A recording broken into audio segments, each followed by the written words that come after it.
how does a movie about empathy and understanding and bringing people together cause so much hate and anger on general audiences? I'm genuinely concerned what's wrong with people's heads and their souls. My name is Diego Garcia. I am a future feature filmmaker.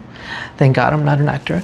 And I like to defend movies that need defending. Why? Because there's way too much hate in the world. We don't need to hate on movies when they are designed to bring us together. Now, Disclosure Day. Look, I'll say this.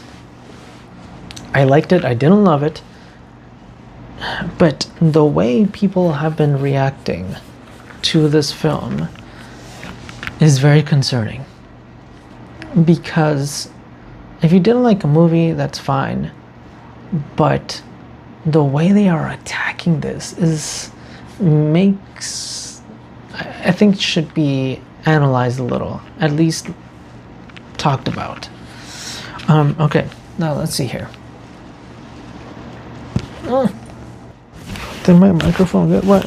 I don't know. There's the movie that you wanted and the movie that you got, right? Now, Disclosure Day was not the movie that I wanted. I thought, because of the trailers, it looked like it was going to be a movie about reptilians living amongst us, and a metaphor to something darker, something that has actual parallels in our everyday life. The most consistent criticism that I keep seeing on people's reviews, that they keep like copying and pasting and repeating, like regurgitating, is that Steven Spielberg is out of touch, that he's a boomer that's out of touch. And what I think they mean by that is that the sentiment might be that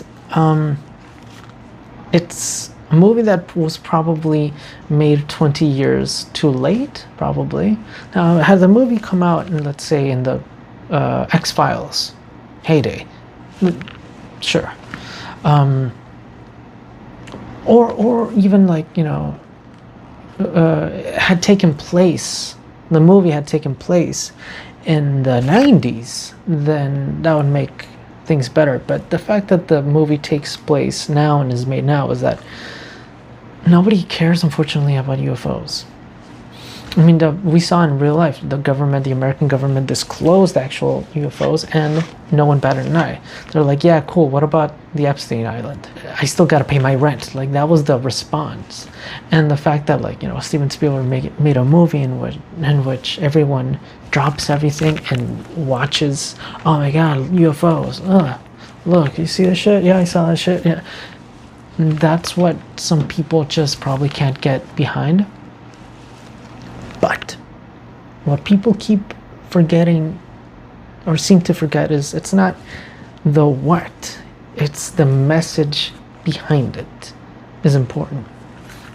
See, I believe that the most important thing about a movie isn't the plot, isn't the characters even, it's the narrative, like all these technical things. No, the most important thing about a movie for me is the message, right? What do you walk away with? You know, what makes you feel? For example, Stories of Old, one of my favorite film analysis channels, made a whole video about bad movies or mediocre movies that gave you a positive message that you hold into your heart and you carry with it for the rest of your life. And this is not a bad movie. This is objectively a great movie. All the technical and artistic things, everything combined, is like, this is a great movie. And it has a great message. I think just the people have grown way too cynical to receive that message. Now, I have a few theories on why this movie has had such a negative reaction from general audience. One is the algorithm. Maybe they actually don't hate the movie, but they know that if they rage bait, they'll get comments saying, if they make a video ranting about a movie, they'll get people in the comments that can't form an opinion for themselves, and they just like to agree with everyone else because they didn't understand the movie, because they're too brain rotted. Yeah, this movie sucks. It does really sucks. Or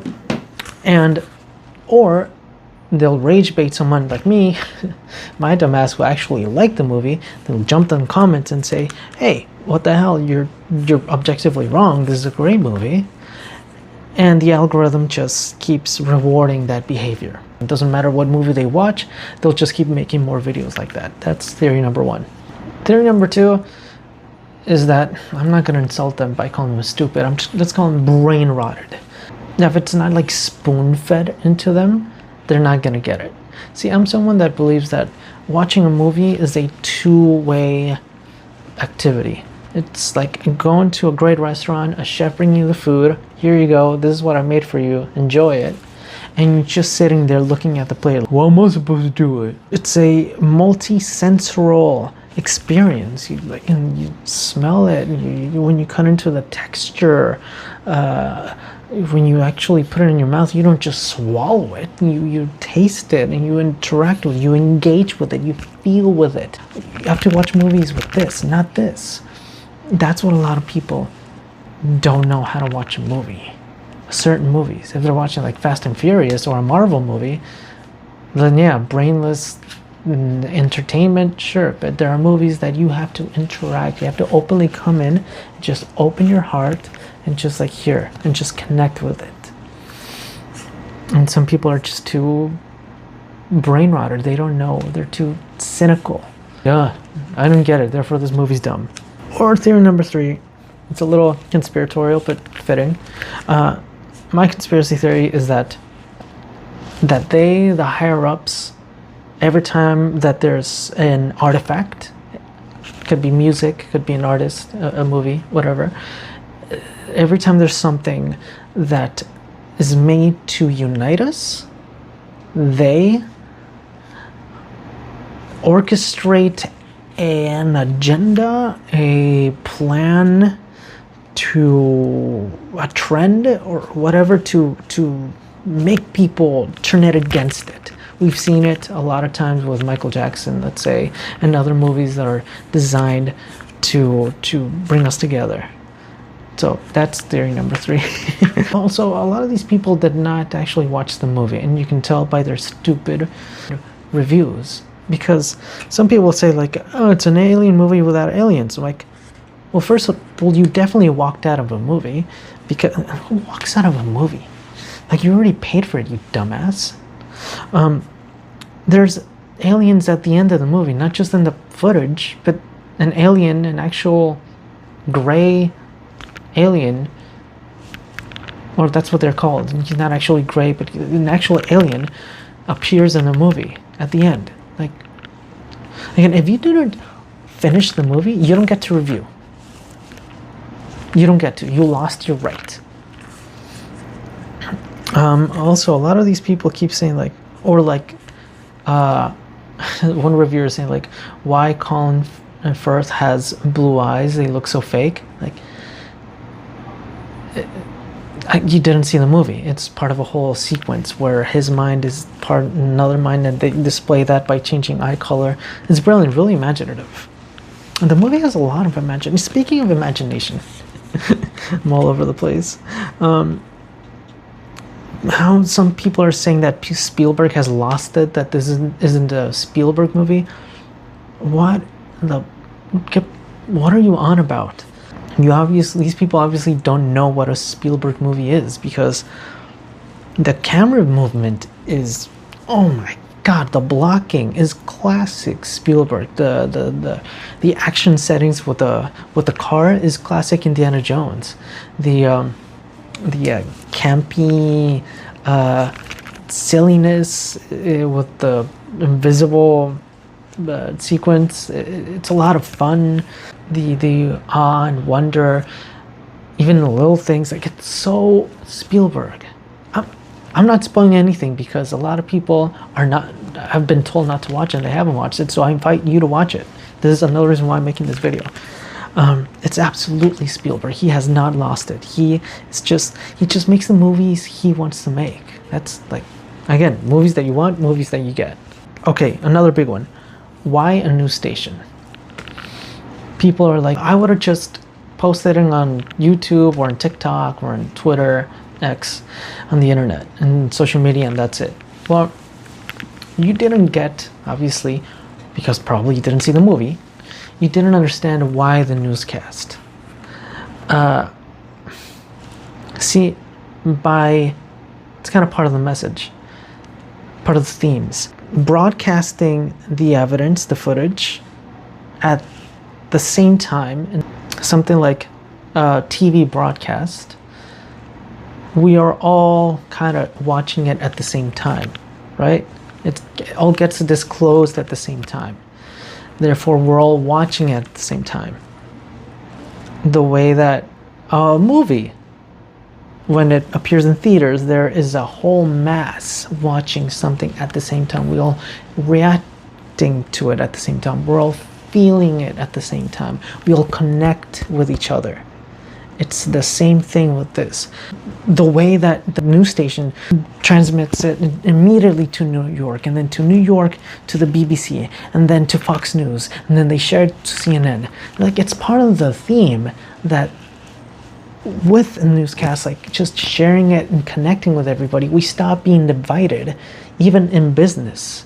Even stop being competitors. They start just, everyone is like holding hands, watching this thing as one. Again, with watching, let's say, a movie on streaming, you're alone by yourself. You're gonna watch it later. You're gonna have like your phone in your hand. You're gonna be distracted. There's not that sense of unity. It's like what Spielberg says, like why he loves movie theaters so much. It's everyone connecting, strangers connecting, watching one thing and reacting at the same time. And that's why the newscast broadcast, okay? It's not because the newscast had a AI scan. No, it's not. That's a movie thing, god damn it. You have to go past the superficial and look and feel what the themes and the message is. That's why the broadcast, okay? These people with their brain-rotted podcast jokes and their cynicism, it infuriates me, because people, like, we're losing, with every single cynical joke, we're just losing earnestness. And everything is, tongue-in-cheek, everything is self-aware, everything, there's not that sense of earnest compassion anymore. Everything has to be a joke. What else? People saying that no one can act. The broadcaster, the simple, not even the main characters, but like the actress playing the broadcaster. Oh my god, can you imagine being that person? Like, oh, here's, by the way, hot potato, here you go, you're gonna disclose, you're gonna narrate the disclosure that's gonna change the history of human race. Good luck. Man, she made me feel that. No, not just that, she's like, when she started getting emotional, because like her like existential crisis, like I started getting emotional, like, and this is just like a character, like an extra almost. Brilliant. Again, walkouts. How do you walk out of a movie? It's kind of like Craven, the movie, Madam Web, Venom, Morbius, those, like any recent Marvel movie, those are walkout movies. It's not an alien movie. It's not a movie about aliens. It's about humanity. It's kind of like thinking you're watching Signs and expecting Independence Day. No, it's not about the alien invasion and then governments and like tanks and armies, and like it's about a family rediscovering their faith. Disclosure Day is about a leap of faith towards humanity, right? Like, it's not like it came out of nowhere. Steven Spielberg has been saying that in the interviews, in the trailers of the movie. It's like reawakening the empathy. It's like an artifact for empathy and understanding. That's like the whole message of the movie. And people, those have been normies, right? Just normal day people in the rants. Critics, though, have been reacting just as just as ignorant, and even they don't get it. For example, they were asking like, why did we need the nuclear threat, the World War III thing? Was that really necessary? Like, did you not watch, again, did you not watch the movie? Yes, the threat of nuclear war was very necessary, you idiots, because it's oh my god. One, it was a ticking time bomb and ever-present danger in the back, right? While everything, this running away from government agents and everything, while this is going on, we have a ticking time bomb in the back of like, oh shit, like there's probably going to be World War III.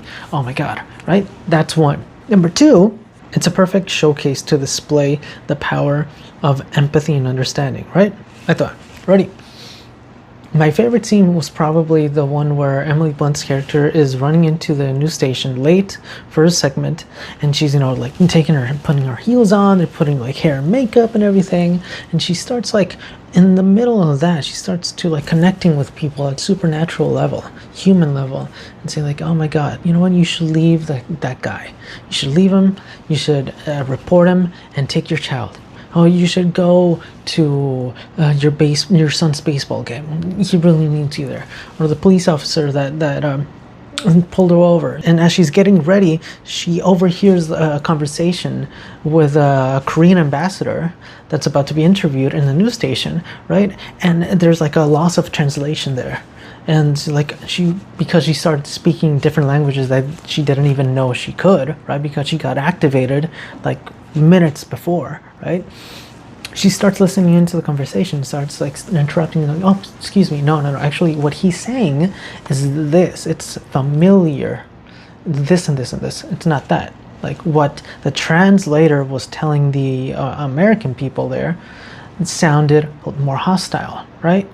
And what she was listening into, what she translated to, was less hostile. So there, they started understanding each other, and the tension got diffused. And then that scene returns in the end, in the climax, when they arrive again at the news station to upload all the footage and to broadcast and do the full disclosure thing, right? She starts running into those people again, and they all start thanking her, from the policeman that pulled her over while she was late, and she's like, he said, thank you for saving my marriage. To the producer, who said, hey, thank you for the advice, I left him, took my child, and we are now in a better place. By connecting with those people and understanding each other, their lives became better. They resolved their conflicts and their life became better. Now if she could do that with just a few seconds, imagine what she could do with a whole war scenario threat. That was the point of the war. That was the point of those scenes. It's all in the themes. God damn it, themes. This is my problem with critics, and the fact why everyone has become a critic now. They study Joseph Campbell and Schrodinger's cat and all this like the technical side of film, which is important, of course, the script and the plot and all that stuff. But when it comes to actually what the actual importance of a film is, the themes and the message, all of that just goes right over their heads. And me, a person that isn't even a professional critic, I don't even do actual movie reviews here, I always focus on what a movie makes me feel. It could be a bad movie, like the movie After Earth. It's a bad movie, but the themes of that film stayed with my brother and I for years. And just how critics, like general audiences, I understand, because they don't have official training and understanding of a film, but critics, when even they don't recognize themes. Like, oh, well, I didn't see that. Oh, well, maybe it was a bad movie because I didn't see that at all. Like, no, there's people like me that do see that. The problem is like, we go into a movie with open heart. to connect with here, not here. Again, when a chef hands you a plate, you just don't like put it in your mouth and swallow it. You taste it, you smell it, you connect with it. It's a human thing. Movies aren't chemistry to analyze piece by piece and ingredient by ingredient, chemical by chemical. It's alchemy, it's magic. You're supposed to, it's a human thing that you're supposed to connect with. One more thing before I have to make lunch. Oh my god, it's 4.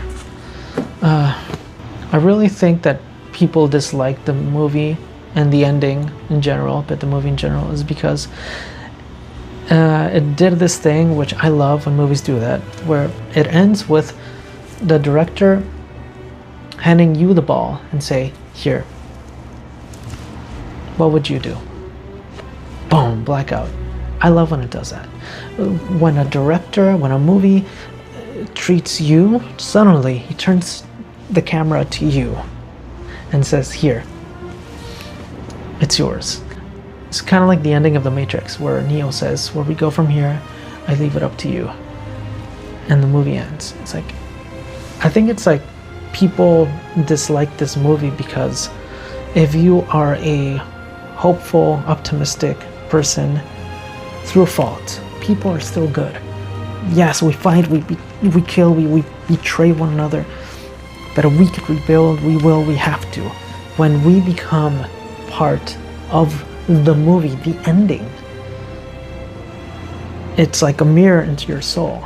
If you are cynical and brain rotted and say that's not how people would react, that's not what would happen, why didn't you post it on TikTok? If that's your reaction, then you will have the same mentality as the villains of the movie. I'm not trying to insult you. Again, this channel is not about division. It's about uniting. That if you have that sentiment of anger because of this movie that was about uniting and empathy and understanding and empathy, that's concerning. I invite anyone who hasn't seen this movie because they've been convinced not to, and I invite especially the people who didn't get it to go again to that movie and any other movie that they disliked, to go watch it with this, not here. Listen.